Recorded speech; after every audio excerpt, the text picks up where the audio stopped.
So that's what we want. That's good. I don't know why they get off like that sometimes. It's very strange. Okay.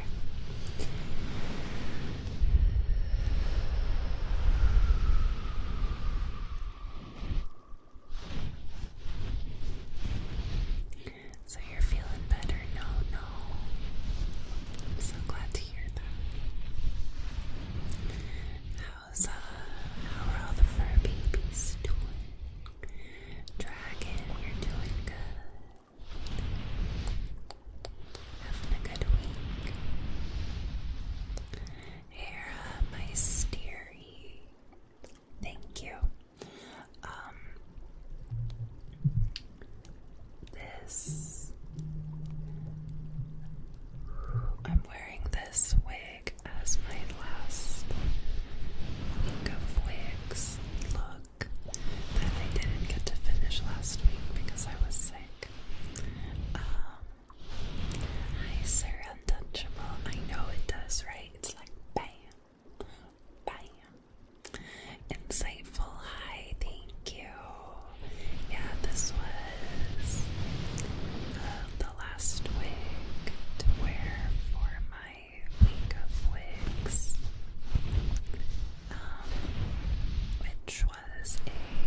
is there any way you can give yourself that, like, just a couple days of doing nothing and resting? Dirt bag, hi dirty bag, how you doing? How you doing, sweet thing? Like, for me, this last weekend, I really didn't do much of anything, except I was productive in some ways, but I also let myself just, like, really veg out. And,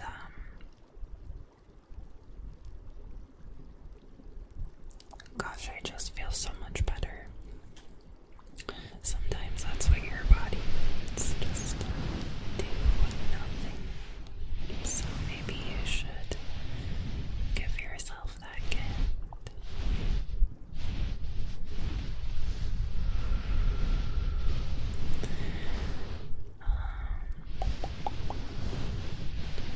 No, I have the Marina IUD, which we've talked about before, so I'm very lucky that I don't have to experience the full awfulness of the cycle, which is awesome.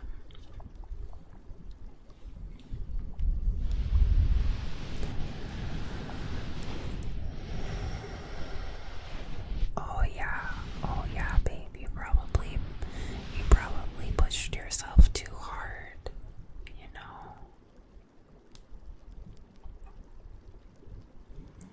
You deserve to just be a potato. You deserve to be a little potato. You literally put together a dresser. What? Potatoes don't put dressers together. That's not okay.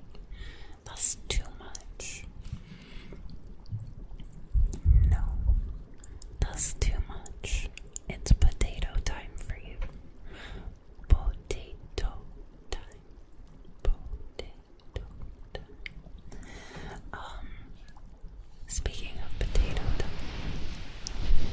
Snow, my love, can I do a tier 3 trigger for you? Or name trees?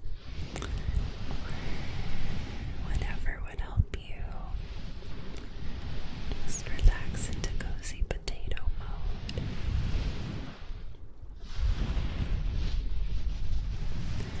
Cozy potato, cozy potato.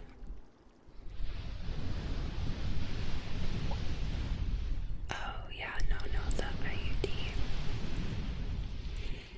Yeah, that's fair. It's not for everybody. Yeah, no pressure. There's so many different ways to approach that whole issue. So, there's no one size fits all answer.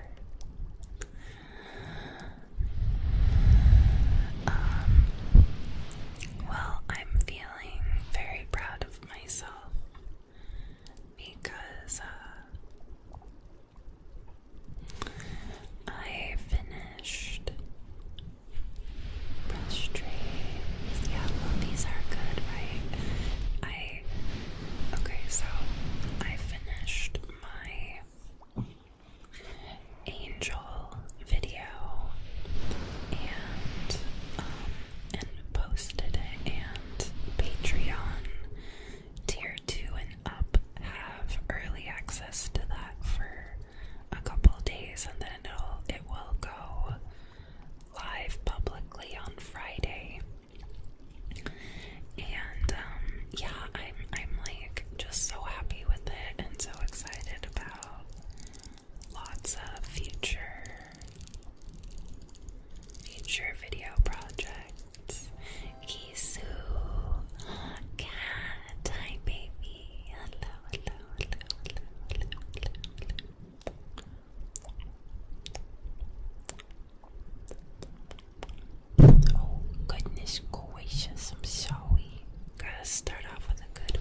Okay, so our dear stupid cat has just done it tier 3, so that means we get to add 6 points to this total. So we're at 333, and at 350 we officially unlock our Freddie Mercury encore stream. So we're getting quite close to that. That's exciting.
floor show and tell, and also the hot tub upgrade.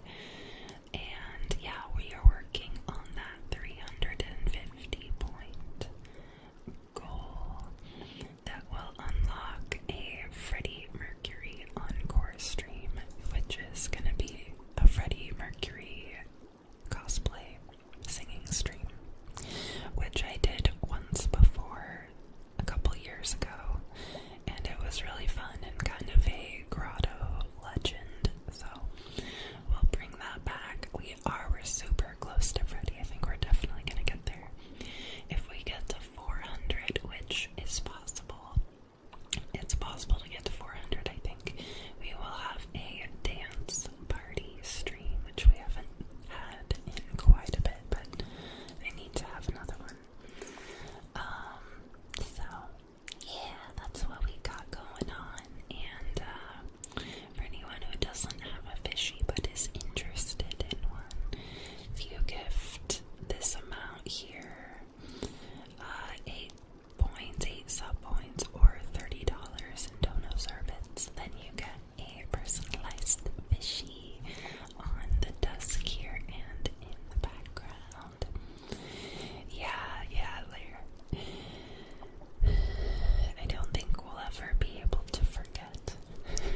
keep it.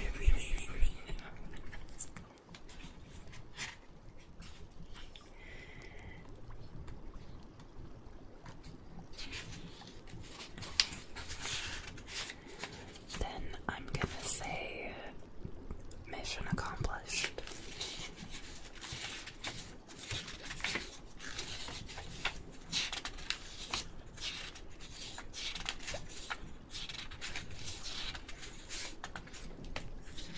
The relaxation so deep.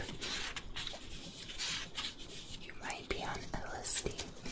Yeah, cat. Oh gosh, sorry. I have a much more recent doodle for you here. Extremely eloquent for a shark. I agree. I taught him well. Oh, me too, Larry. I love salmon. I love salmon so much. Okay, Jibbles, I'm gonna give you a heart trace. Hi, gentle tap. Gentle tap. How's it going?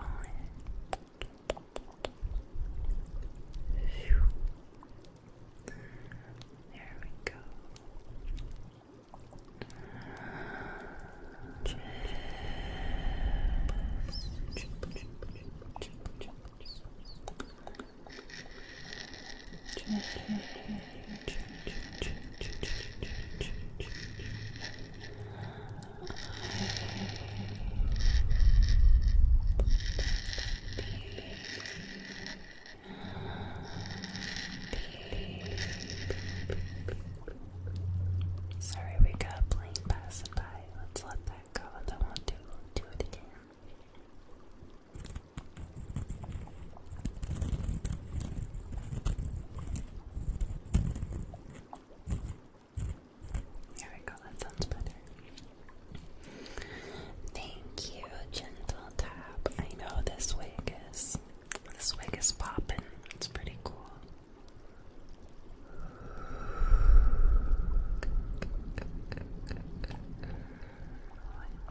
just wasn't exposed to it. You got up a jellyfish, starfish, sea urchin, a stingray, and a sea anemone. That's so cool. Which one was the coolest pet?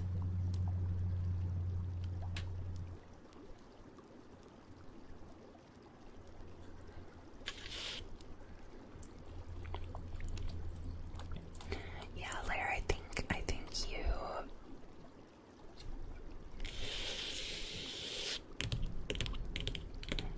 you're kind of a food equal opportunist. Like, you're good at liking all the food.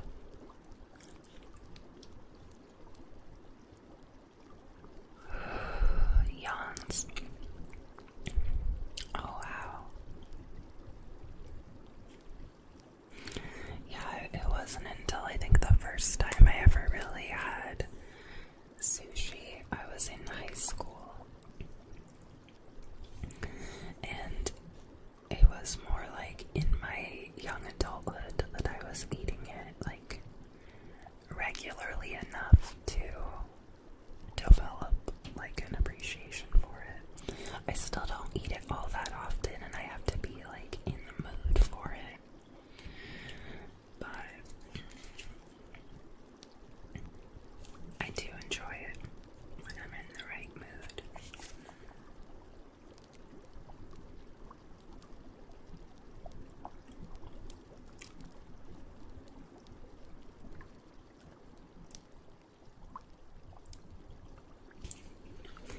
Yeah, you're a food appreciator. And I appreciate that about you. I appreciate your food appreciation. Alright, cat, I'm gonna kiss you right here.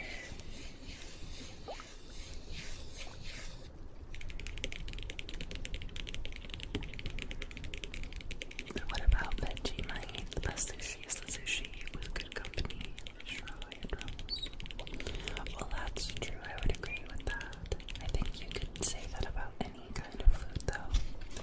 That it's best when eaten with good company.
I've never had Vegemite.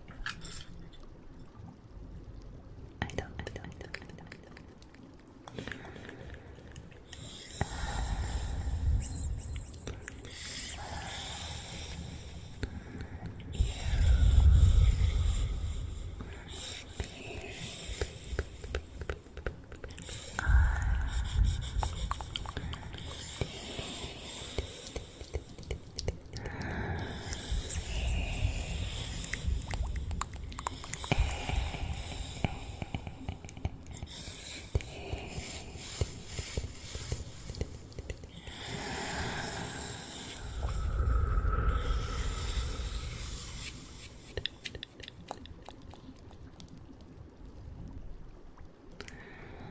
Vegemite is Australia, so it's difficult for me to get. Yeah, there's gotta be, you've gotta be able to buy it in the States somewhere though, right?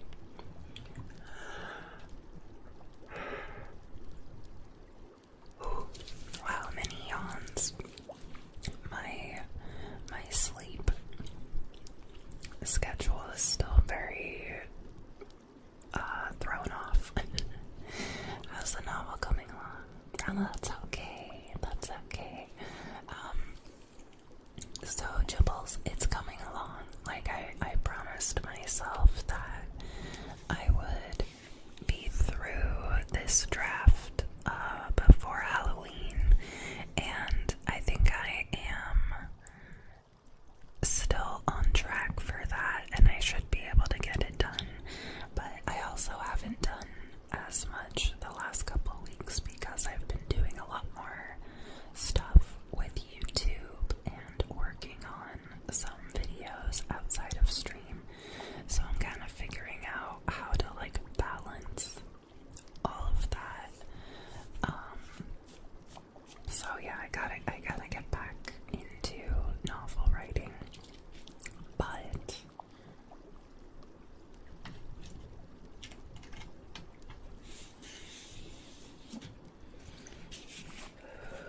should have updated that command because we're past Fern Gully now. It's Angel stuff. Angel content is up on Patreon.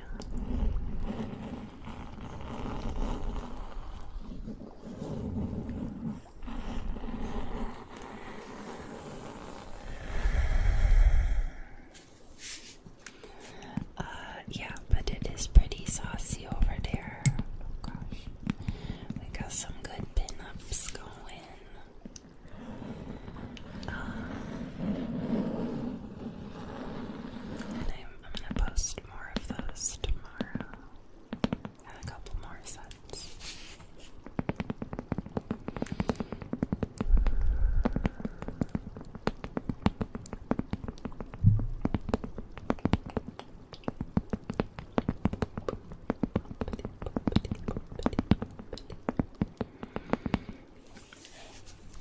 Alright, let's read some novels, shall we? Gonna read a little novel bit.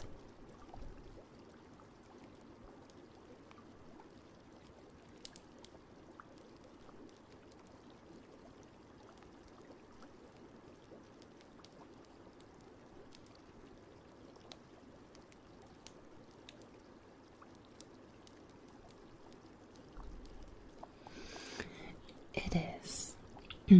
It's a tasteful kind of saucy.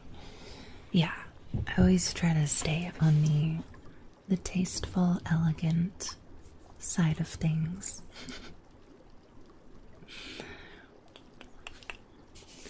Okay. So if this is... Oh, I was gonna answer before the question of genre. Gentle Tap asked what genre I write in. So my current novel it's a little experimental, so it's kind of hard to put into one box, but I guess it could most easily be called historical fantasy. It's kind of a Victorian fairy tale world, kind of. But this book, this is my first novel that I wrote over a decade ago. So this is Baby Jack's work. This is a young adult science fiction novel. So very different vibe from what I'm currently working on and have been working on. So it's very fun to like come back and revisit this right now.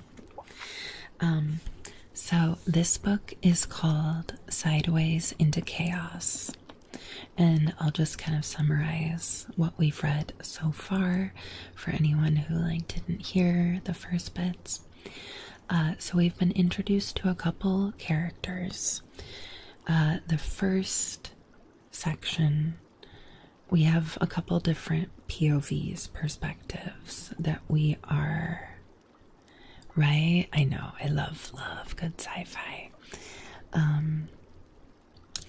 So this book shifts between three different perspectives.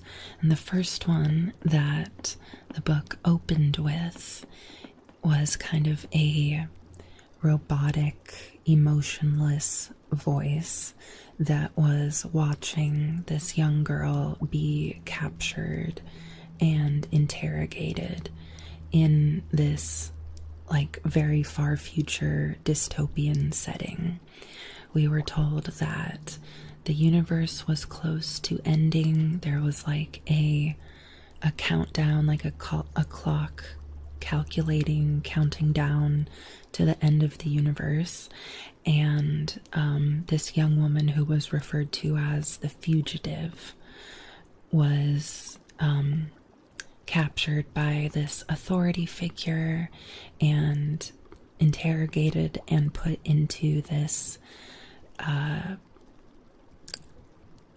like nanotechnology coma. that it was like a prison for her mind. So we have that timeline. There's something happening in the far future in this world. Our second perspective was a teenage boy named Tian, which is short for Sebastian. Okay, Snow, sounds good. Oh, that's cool, Swifty. That's neat. So our second POV character is Tian. He's an 18-year-old boy in like present day in our world, and he was basically like running away from college, like dropping out of college during his freshman year. He seems to be kind of depressed and wandering, like not quite sure what he's doing or where he's headed. So we were introduced to him, and he's leaving school. And now we're going to meet the third character who's gonna kind of unite these two different timelines. Let me scoot these back even a bit more.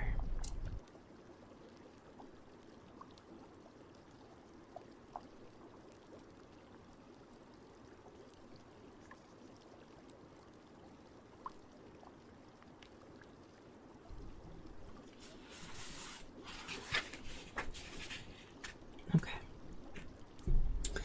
Oh gosh.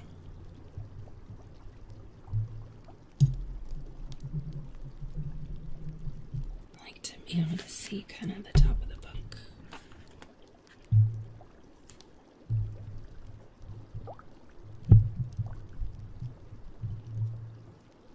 Sorry.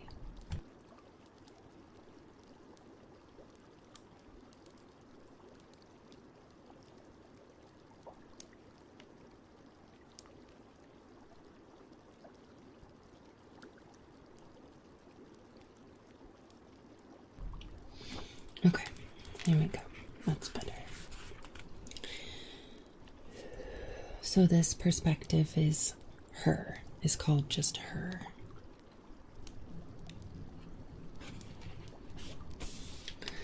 I am the last drifter. Cradle City looms up at me through the red night as I toe the rim of the giant crater. The field around me is a maroon tangle of overlapping shadows that reaches all the way to the sheer drop-off, as though the stalks are daring each other to move closer to the brink, to defy death. I stand in the midst of them at the edge of the cliff and look down, listening. Send me something, please, my mind begs. Where is she? No answer. The silence is so heavy that it leans on me from all sides, daring me to lose my composure and surrender to fear, to imagine the worst. But like all the Yomelian people in 314, I have been taught since birth to master my emotions as much as possible, to shut them away in the far reaches of my being where they cannot cause damage. In my world, this is a matter of survival. The end of the universe is coming. We accept this. We persevere. We do our best not to dwell on feelings. Even now, only the most skilled reader in the cradle would be able to detect the faint scent of dread in my energy field. Anyone else would never suspect that I am desperate, would never suspect that my entire world is on the verge of collapse. Having lived most of my life among the inner circle of a secret rebel organization, I am no stranger to danger and loss. I have seen many of my friends and allies captured, tortured, even killed by the authority. Yet in spite of my past experiences with tragedy, I am not prepared for this. I am not prepared to lose the two most important people in my life. My father, Fabrum, has disappeared, may already be dead, and now Vera, the leader of the conscience, has been taken prisoner. Vera. So Vera is the character we saw in the very beginning be captured and interrogated. A small rock dislodges from the edge of the cradle and plummets towards the sleeping city. I watch it fall into the gloom, recalling how Vera and I would stand in this exact spot when we were girls, clasp hands and jump. With fingers entwined, we would plunge together through the void. Now, Sam, she would whisper, and I would pull us into the in-between and transport us back to the edge of the crater where we began. It was our game, our secret, but that was before the authority began to detect my abilities, before we fully understood the laws of the world we live in. Vera is falling towards death again, and this time I am not there to catch her. No. I can feel the panic in my brain push against the mental barrier holding it back, but I force myself to remain numb. The authority's red timekeeper flickers high above me, stretching from one end of the veil to the other. The red glow it casts on the fields and city below is so thick, it's as if the air is suffused with vaporized blood. It is the only night cycle light source we have left. All the other lights in the vast cosmic space beyond our constructed atmosphere have gone out. From my vantage point on the ground, I can feel the timekeeper calculating, counting down to the moment the universe will die. 201.593 days. 201.591. It never sleeps. Thanks, Jeffels. Glad you're enjoying it. I am not sure how long I stand there, waiting for any sign of the link.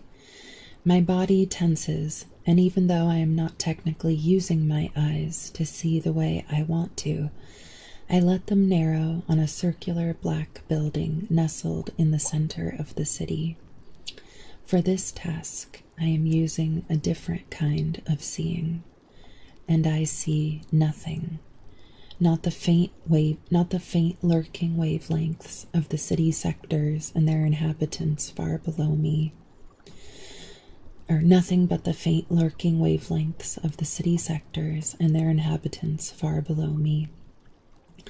The tiny pinpoints of light that mark the easternmost Minder guard towers and compost centers blink up at me through the scarlet air. Otherwise, I am alone. The link is gone.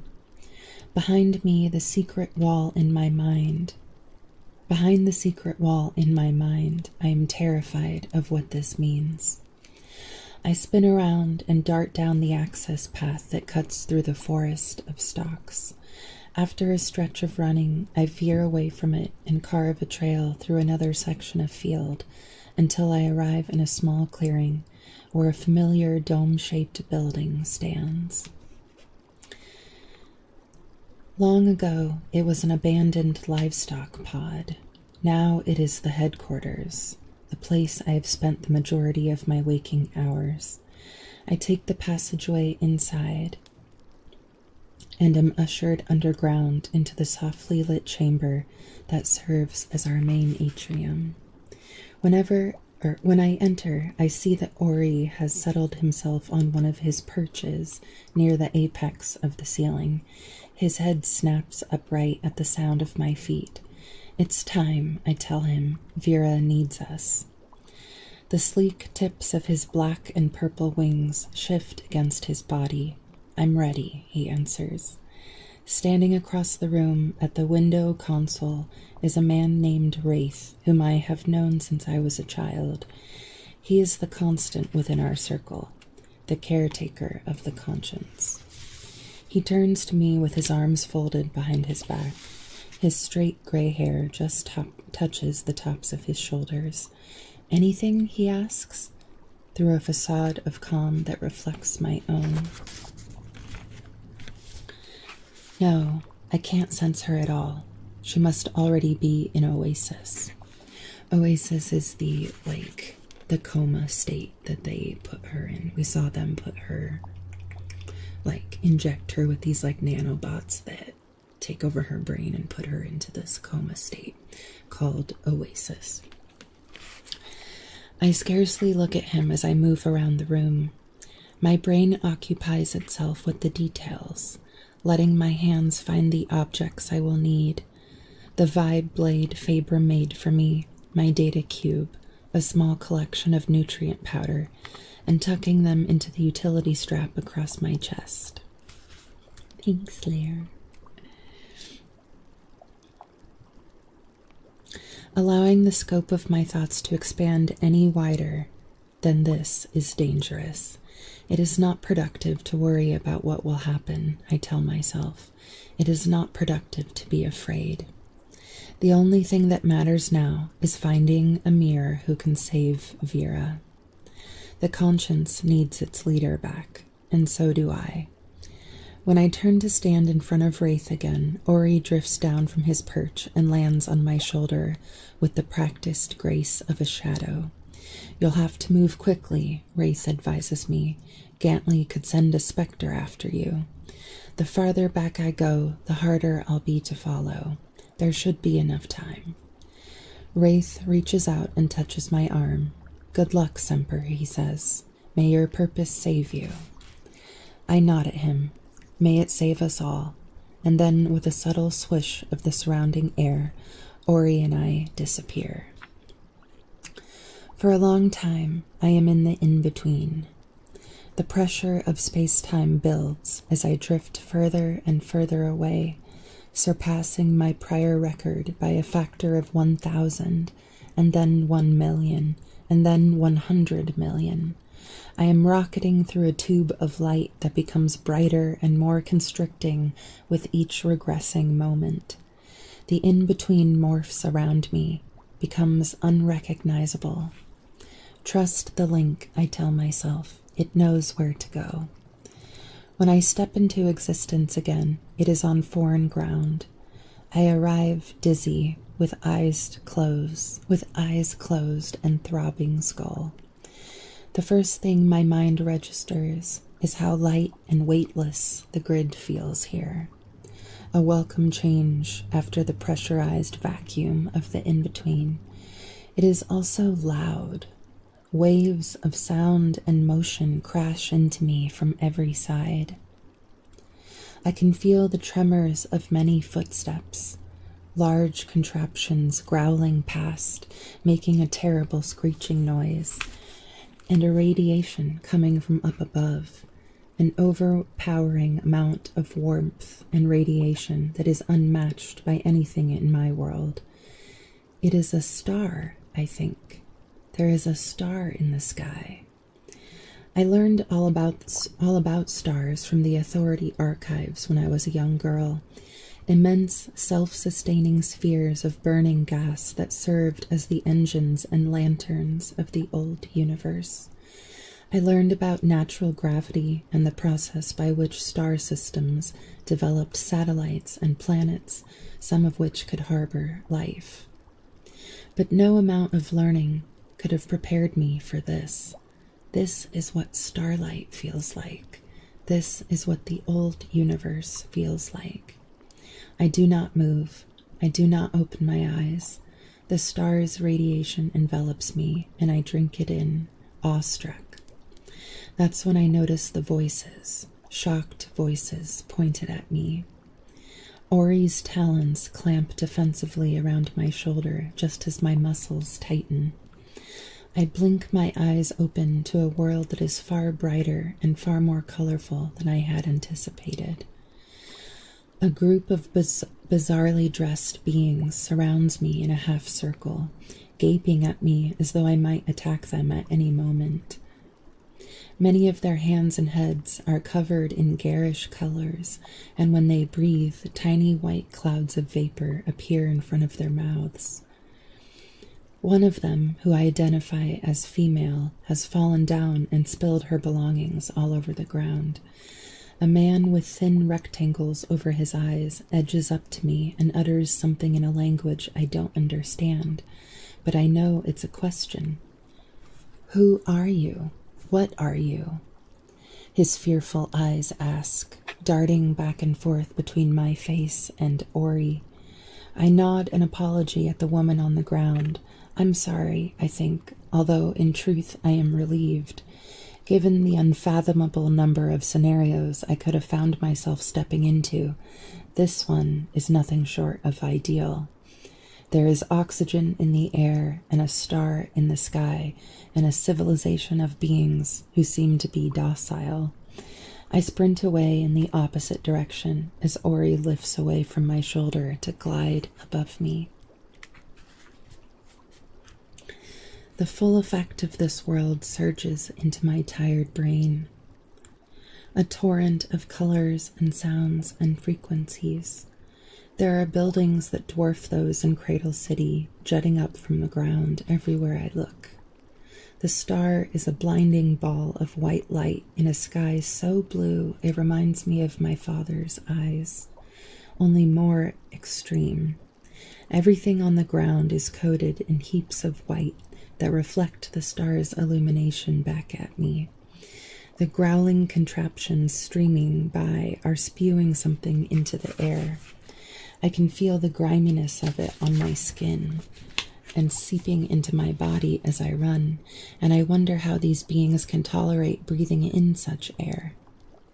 It's all so loud, so dense with vibrations, zigzagging, intertwining, colliding, that I have trouble processing my own thoughts.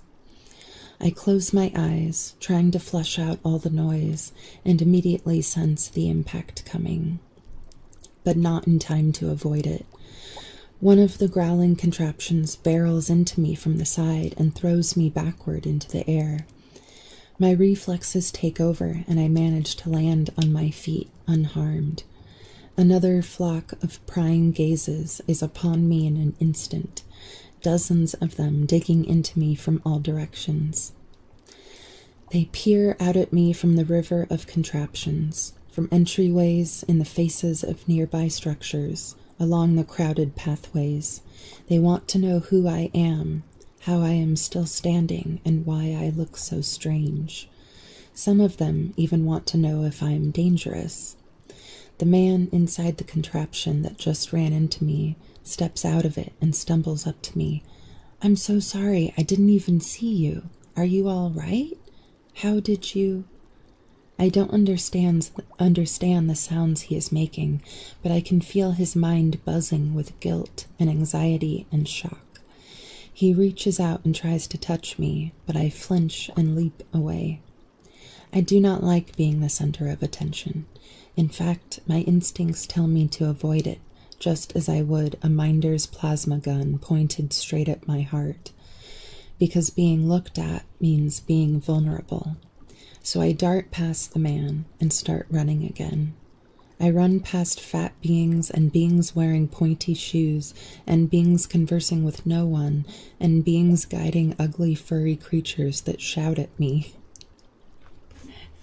So if it's unclear, this girl is from the very far future and she's just time traveled back to present day. And so she's trying to describe what she's seeing. And like, these are cars, right? Cars going by. So she just got hit by a car. Like, she's feeling sunlight for the first time. There's snow on the ground, right? She was saying, like, there's white stuff all over the place. It's snow. So beings guiding ugly furry creatures. That's like someone walking a dog that barked at her. And she's like, what is that? There are changing colored lights that hang above the river of contraptions, and a man dressed in a glaring shade of red, with white curls dangling from his face. He waves an object back and forth that makes an annoying ringing sound. That's a Santa. It's supposed to be Christmas time. No, she's not. She's just not human and she doesn't understand human things. But I agree. I agree, Trey. It's, how could she call dogs ugly? I think when I wrote it, I was imagining like, you know, like a ridiculously groomed poodle that had like puffs. You know, she's just like, what is that? That's so weird looking. At last I discover a narrow pathway between two structures that is empty and of prying eyes. Ori settles himself on top of a large, foul-smelling green box. So that's a dumpster. She's in an alley by a dumpster. And Ori, her companion, he's like a big black bird. We don't exactly know what, but he has wings and talons, so she has some kind of bird companion with her. The color of it reminds me of the field I was standing in only a few moments ago, except that I am eons away from the fields now. I lean my weight against the box to collect myself and shut my eyes again, letting myself bask in the starlight. Slowly, very slowly, all the superfluous noise in my brain peels away. The din of snarling machines and voices and too much movement. And then I can hear it, hiding beneath all the noise, the tiny vibration of the link that lets me know I have come to the right place. It is a small sound that represents a small hope, but it is all I have. So I open my eyes and I set off again, chasing down a ripple in the air that only I can feel.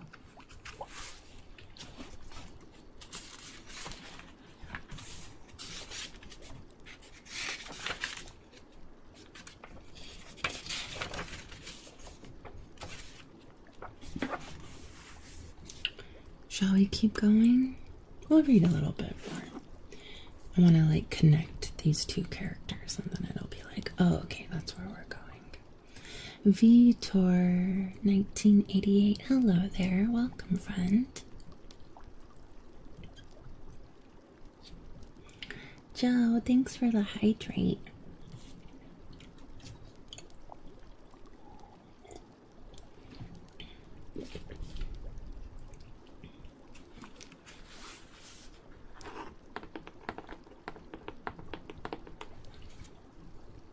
Okay, so now we're shifting back to him, which is Tian, the 18-year-old boy we met. So he is a human and he is of this world. So his perspective is a little easier to understand. And remember, he's just left school. He's just like dropped out of school and is kind of just wandering aimlessly, not really sure what he's gonna do. Dragon. Yeah, fighting a cold. It's the season of colds. Jesus, I'm gonna go snowblind. I dig my sunglasses out of a pouch in my backpack and put them on. I can't help thinking how lame this is, since to me the only kind of sunshine that should demand the use of sunglasses should also demand the use of swim trunks and sunscreen. Okay, Jibbles, good night. Maybe we should stop then. I feel like, I don't know, I'm getting a little self-conscious because as much as our like core community wants to hear my book and is like, I want to hear your book, it's not like reading isn't really what I have historically done on my channel. So I feel like during these reading segments, especially our viewership is like a lot lower. So I'm like, oh no, maybe I shouldn't read. I don't know, but I want to share it with you guys. So We'll keep doing it. We'll just do a little bit at a time.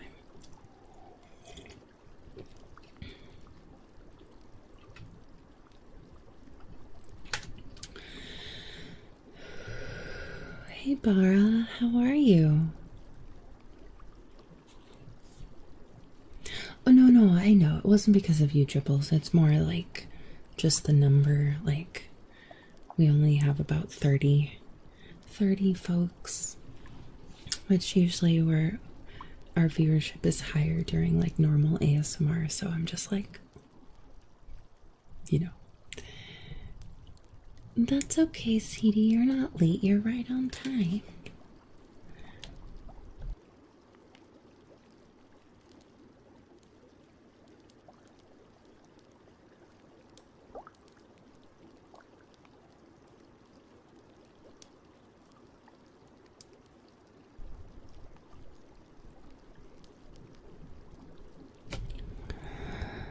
Okay.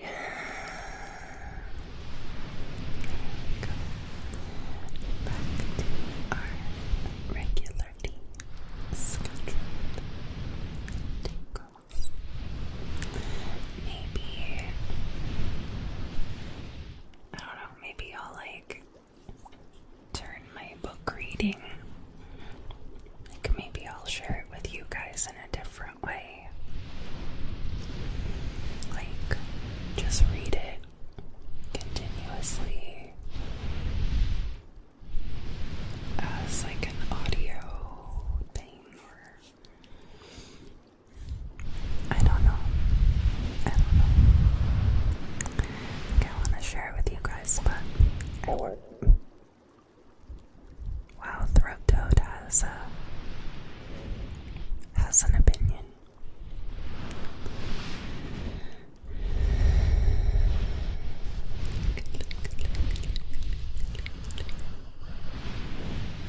pulling materials for is good.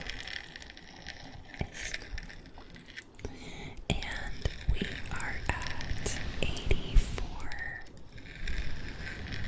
Partner Plus points, so we only need 16 more points to get to that 100-point mark this month. I don't know if we'll get there. I hope we will, but we might not, so.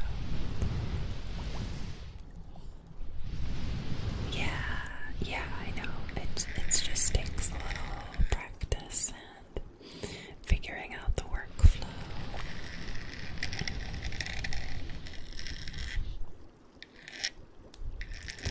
Hi, Dorothy. How are you?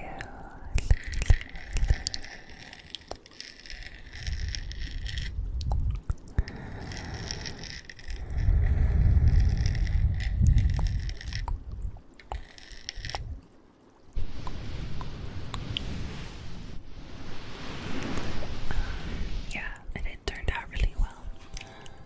Delta Function X. Hello. Thank you so much for subscribing. Thank you. There's another Partner Plus point. Woo. Yeah, tomorrow we're going to see Beetlejuice. I'm excited. The new one, right? The second one. I haven't seen it yet. Delta Function. Let me do a little name trace for you. Thank you so much for that.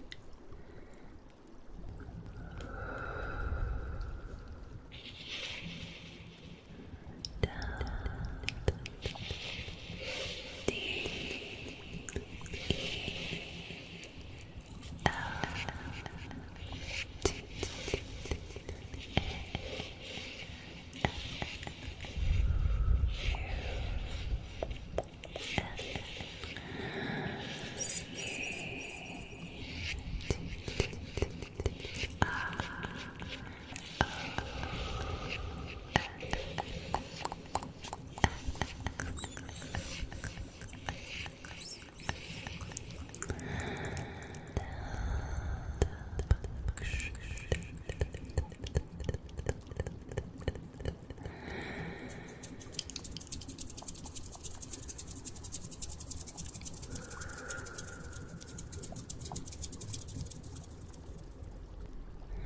Studying for 2 exams tomorrow, Mithira. Oh my goodness. You got this. Babe.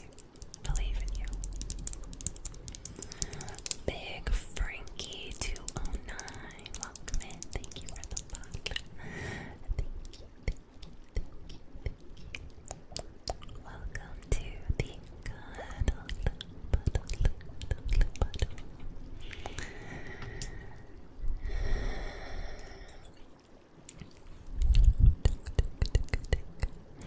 So, yeah, we are now at 85 with deltas. Will we make it? To 100? It's gonna be a close one. We might, but it's okay if we don't. Hi, Heather. Thank you. Yeah, I love this wig. She's very bright. She's very eye-catching. Till the end of this month, so we have like 6 days.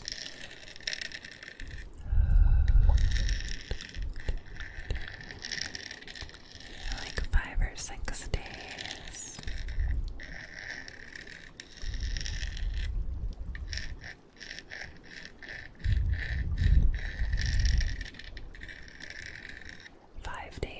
There's no 31st of September. No, I guess not. It's just the 30th. I always forget what days have or what months have 31 and which ones have 30. So, extra streams planned to push.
been really hard just to like add that on top of all the other things I'm trying to do.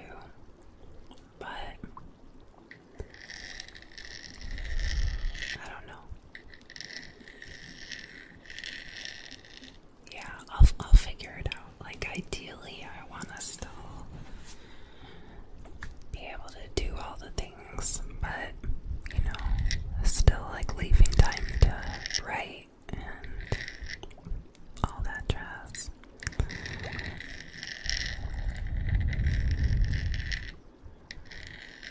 I'll figure it out.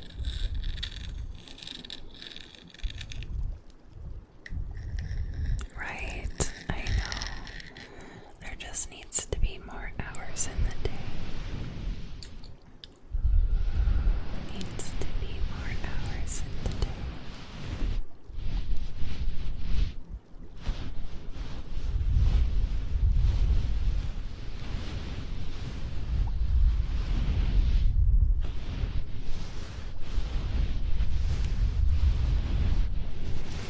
Or I just have to get up earlier and get my ass in gear sooner.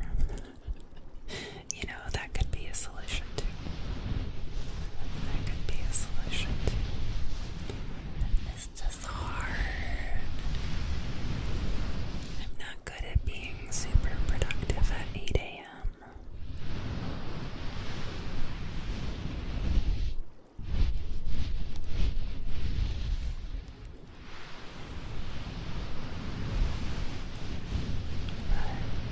I think I gotta figure out how to be, if I'm gonna keep all the plates spinning, you know.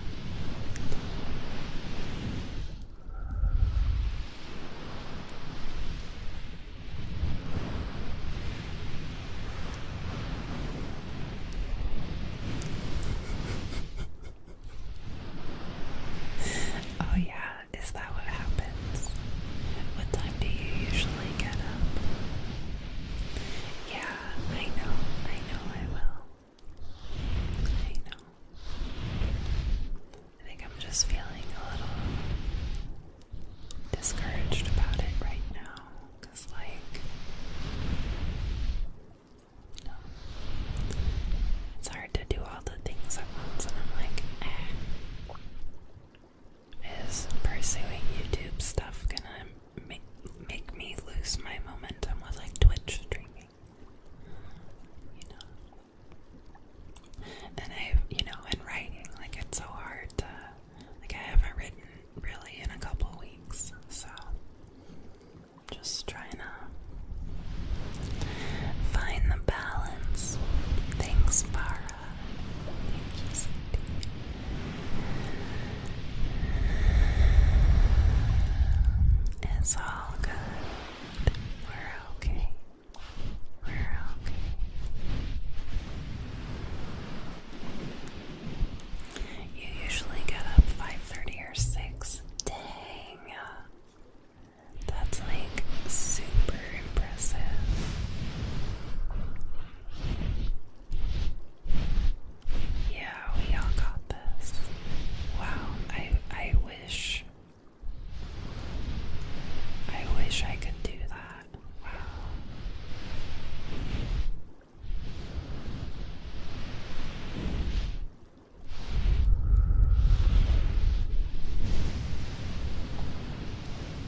said we were at 3:37.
Okay. Gave him a good shuffle.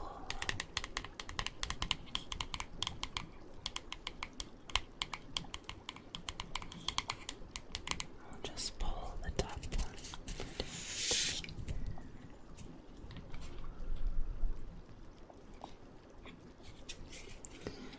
You got...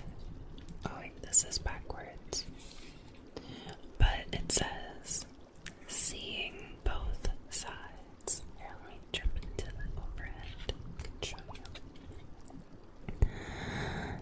Seeing both sides.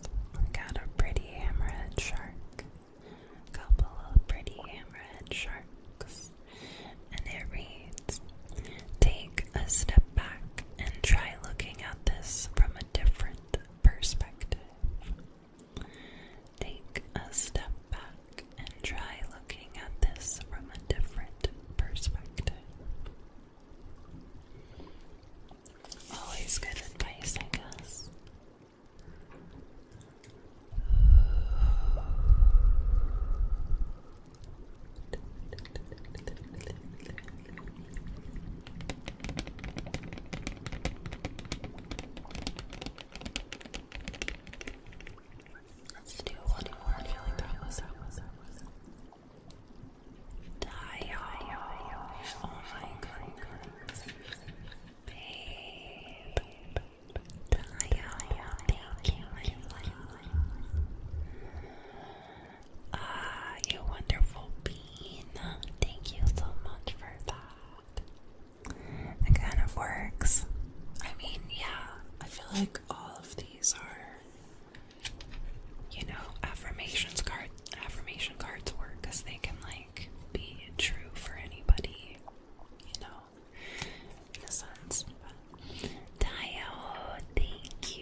It's so great to see you, babe.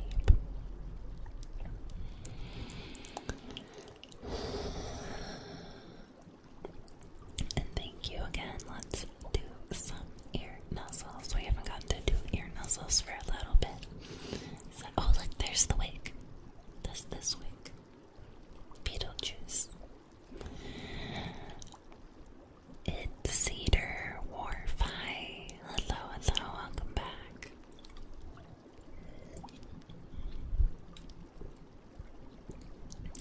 Good morning to you. Good night to me. Hope you're having a good one. Alright.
much setup. Season 2. There's always so much like setup and backstory and like world establishing that has to happen. So the first season is like to set up the second season, and then the second season can like hit the ground running, you know what I mean? So yeah, it's good. We're really enjoying the second season.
just take one of each and then get out of here.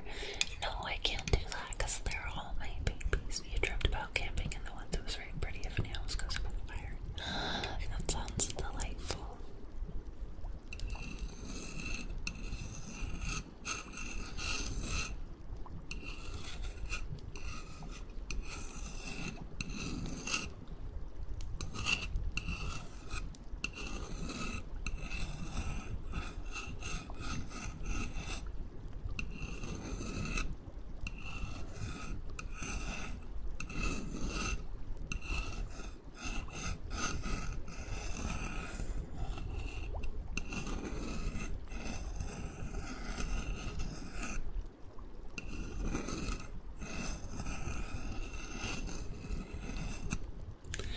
Now, school, have you seen Rings of Power?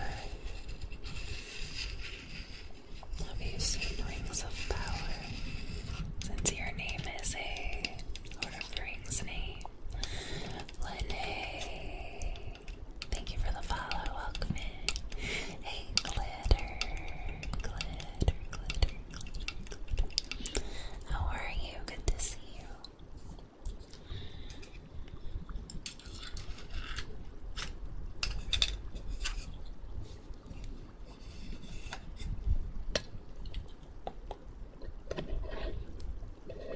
How's it going? Think I want to do some hugs. Looks so nice. Let's play with this too.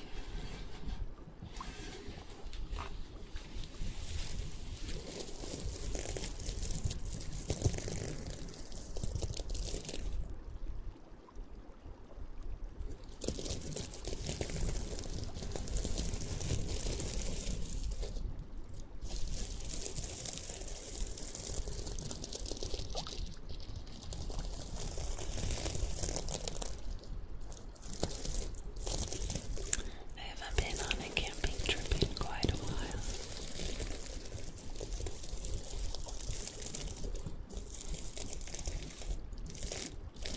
There was a period where we were going on camping trips a lot.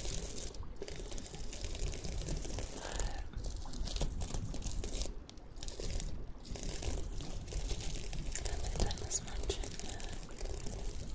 in the past 2 years.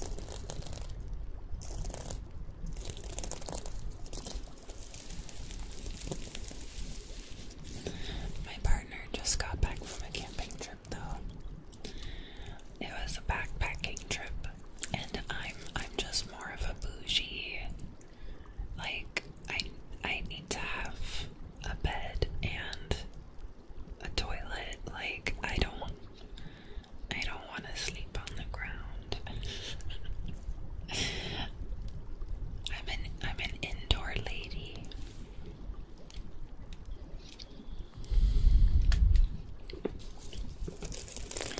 Hey, Tangent.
for the night, and then you back up and you get back in the canoe the next day and you go downriver and then you camp at another place?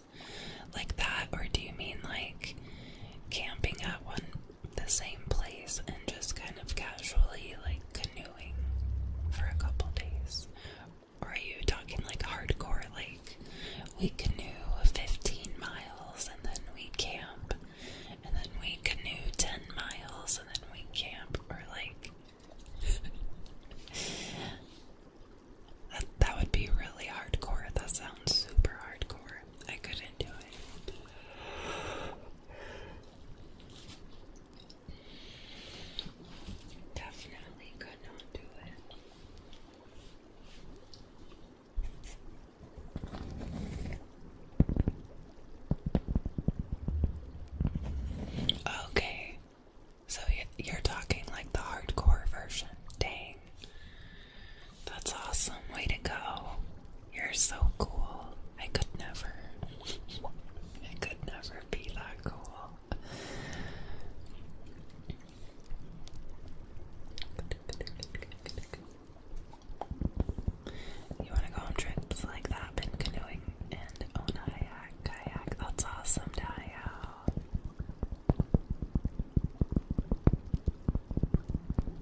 spooky camping trip, a spooky canoe trip on a haunted ghost river.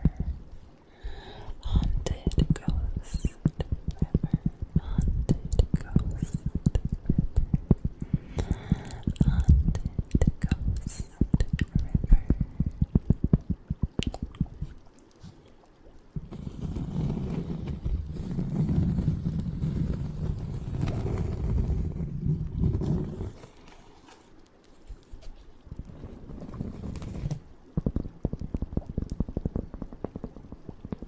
Heckin' fun.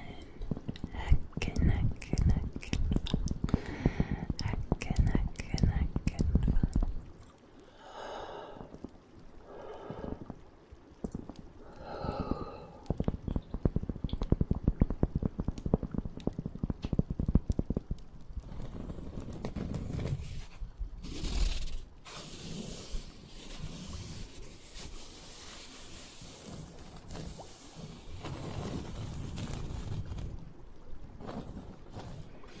What about like rapids? I mean, I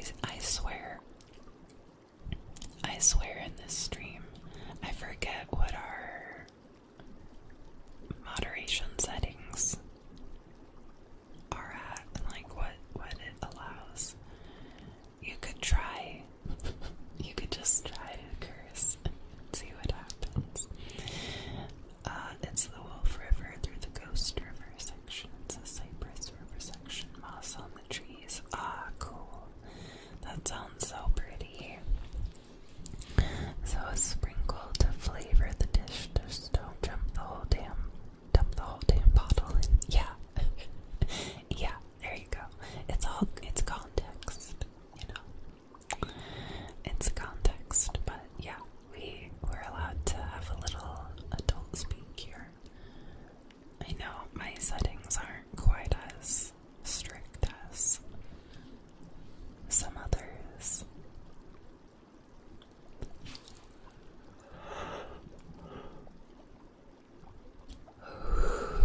Wow, big yawn. A big ol' yawn appeared. A big ol' yawn. Wow, what is that?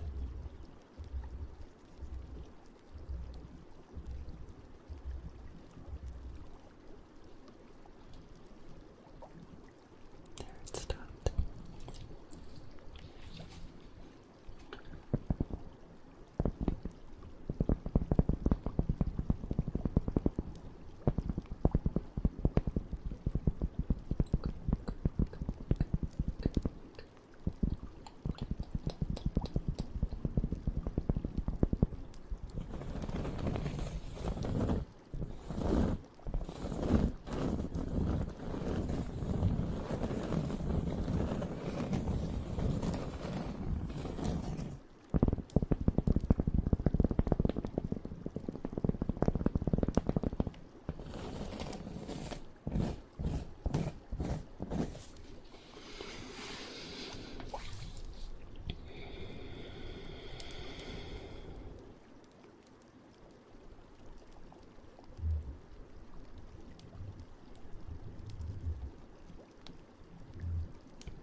I feel like that's maybe like the TV.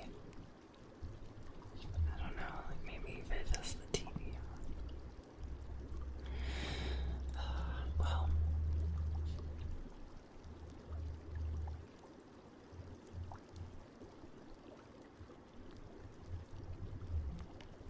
Yeah, I think that's the TV.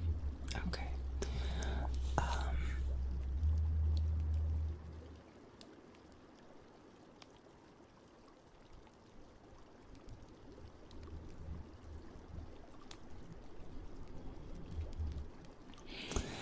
I think I'm gonna head out just a few minutes early.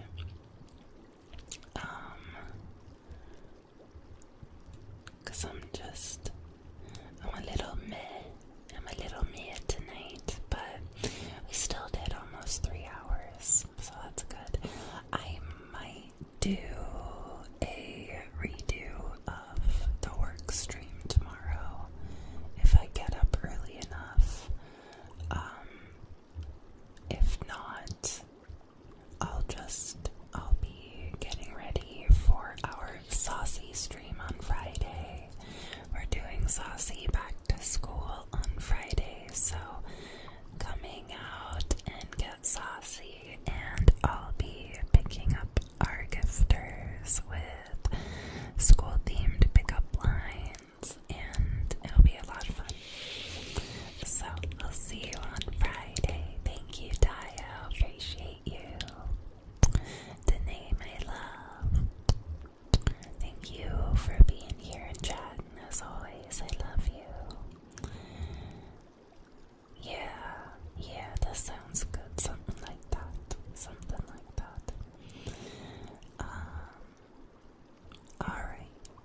just go ahead and make my video, my new YouTube video, public tomorrow because I'm impatient and I just want to do that. So, wow, okay, I gotta talk to Viv about turning the TV down during stream.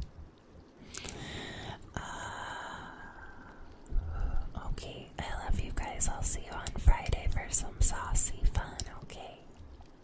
Good night, good night, good night. Hey, Hades. Hello, hello. Hi and bye, and Jammer. Hi, sweetie. I'm about to end, but thanks for popping in. Oh, hey, asshole. Wow, everyone's showing up here just as I'm trying to bounce. Hey, asshole, did you have a good night? Okay, I'll stay for a few more minutes now because I gotta hear about Hustle's night.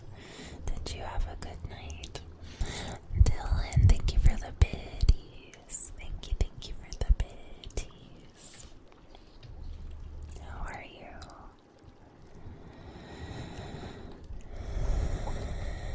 No, it's okay, babe. I would normally be on for like another half an hour or so. I'm just a little meh.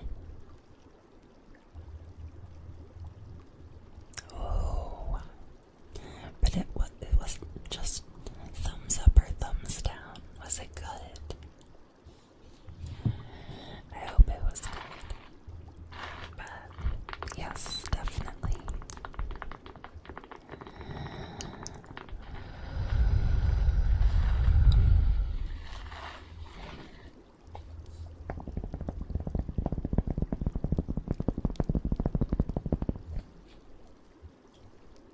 Nice. We love to hear it. Okay, my loves.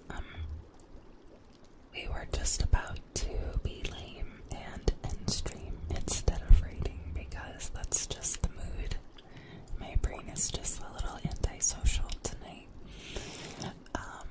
But have a wonderful evening. I think I might try to make myself do